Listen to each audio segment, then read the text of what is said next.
Qu'est-ce que tu fais? Ben, je sais pas, là, normalement, tu es censé me raconter ton histoire paranormale. Mais qu'est-ce que tu fais, Julien? Tu me fais peur. Sur ma vie, tu me fais peur. Non, mais je rigole pas, il me fait peur. Faut parler, Il a pété un faut câble. parler comme ça? Je sais pas. Hein. Elle me raconte son histoire comme ça? Ah bon, on va raconter. Non, mais tu sais qu'aux États-Unis, ça finit en massacre, hein, des trucs comme ça. Hein. Je fais de la boxe. Ok, moi j'en fais pas. Moi, j'en fais pas.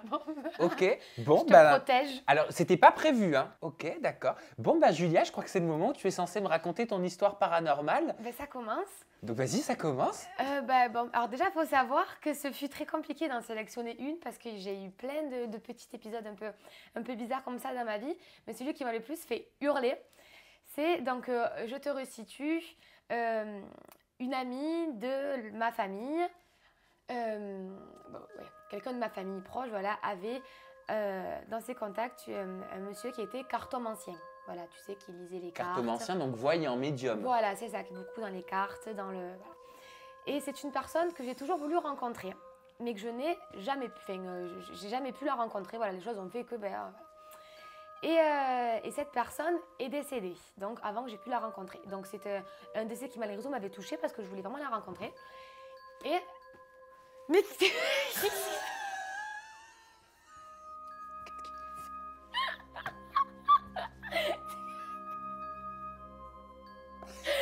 Je m'attendais pas du tout. Moi non plus. C'est, on dirait la famille Adam. Et, Excuse-moi, en plus, je commençais à être à fond dans ton truc. et du coup, un soir, donc, il me perturbe. Vas-y, Donc, ressaisis-toi. Oublie la main Allez. ensanglantée. ce n'est qu'un détail. Et un soir, donc, il faut savoir que moi, donc, j'ai un lit de place très grand qui est donc collé à mon mur. Et donc, tu vois, tu as le lit avec les deux coussins et centré dans le lit, au-dessus de mon mur, j'avais fixé un chapelet qui était bien fixé à mon mur et à côté une rose que j'avais scotchée, tu sais, une vieille rose retournée, voilà, qui était scotchée. Ça faisait de très très nombreux mois que c'était scotché, de nombreuses années. Et ça faisait quelques jours que lorsque j'allais dormir, et ça je te promets que c'est vrai, autour de mon lit, la nuit, dans le noir, il faut savoir que j'ai toujours eu très peur du noir, je sentais comme une présence qui marchait. Tu sais, des bruits comme ça de corps, tu vois, qui marchaient autour de mon lit. Mais dans ta chambre? Dans ma chambre, autour de mon lit, oui. Et vu que j'ai toujours eu très très peur du noir, je me disais, bon, zen, c'est peut-être, tu sais, la nuit, quand il n'y a vraiment aucun bruit, quand c'est vraiment le silence le plus total, souvent ton esprit s'imagine un peu des bruits. Ah bah bien sûr. Voilà, donc là je me suis dit, on va mettre ça sur le compte de mon imagination un peu bizarre. Et un soir, je me mets donc dans le lit. C'est pour ça que je dors sous la couverture. Et quand je dors seule, c'est sous la couette que je dors. J'ai vraiment très peur du Ah, mais noir. même la tête sous la couette? La tête sous la couette entièrement. J'ai mon doudou comme ça, je fais dodo sous la couette et j'ai peur du noir. Et je dormais. Enfin, je dormais. J'essaie de m'endormir et pareil, je sens encore cette espèce de présence qui marche. Et je la sentais vraiment. Et j'ai pas osé ouvrir la couverture parce que, comme d'habitude, tu sais pas si tu vas voir quelque chose. Et quand bien même, voir quelque chose, je crois que ça serait la pire des... Bref. Donc, j'étais dans mon lit, sous la couette, et je transpirais. Et je transpirais, mais à gouttes énormes. J'étais tétanisée sous le lit. Et t'entendais encore les pas, les bruits? J'entendais marcher, voilà. Et à un moment, j'ai senti comme une couverture bouillante, en fait, sur tout le long de mon corps. Je bougeais pas. J'ai eu vraiment très peur, tétanisée, en fait. Et à ce moment-là, j'ai senti l'angle de mon lit, c'est le bord de mon lit, s'affaisser. Donc de là, j'ai pas pu. J'ai ouvert le drap comme ça et j'ai hurlé en fait. Enfin, j'ai hurlé. J'ai fait genre stop, stop. Je savais pas quoi dire. Oui, ou même à qui tu t'adressais? Voilà, je savais pas.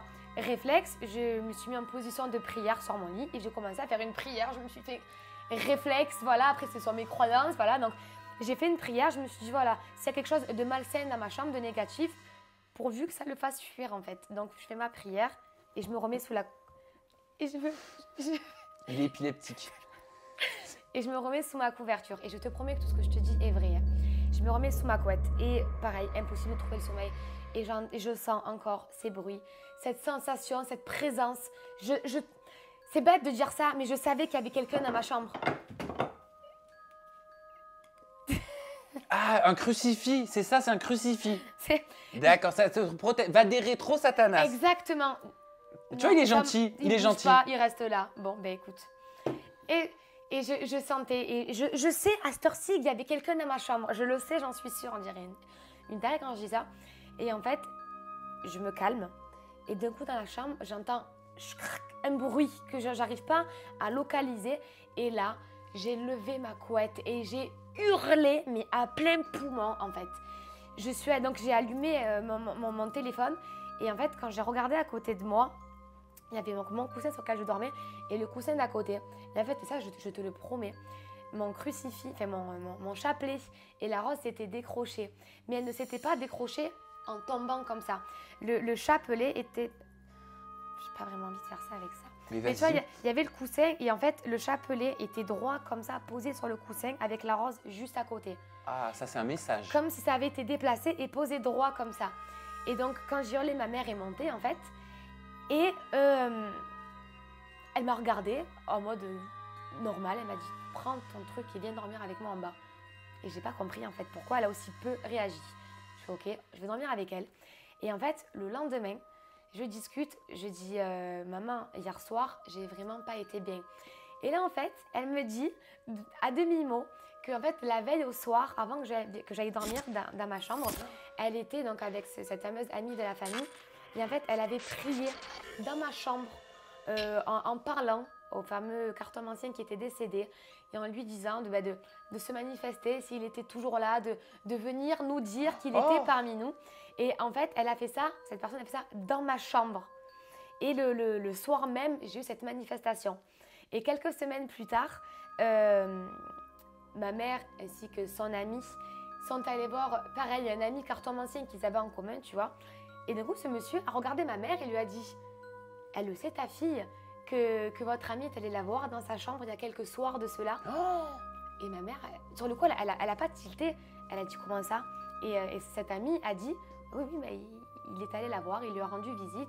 Il savait que Julia avait toujours voulu la rencontrer, en gros, et ça n'a jamais pu se faire. » Mais il ne savait pas que tu allais flipper. Et du coup, et voilà, il est venu. Et sur le coup, donc, quand ma mère m'a rapporté ça, donc bien sûr, je me suis énervée. Je lui ai dit, donc vous allez prier où vous voulez la prochaine fois, mais s'il vous plaît, pas dans ma chambre et pas sur ma cuisse. Non, voilà.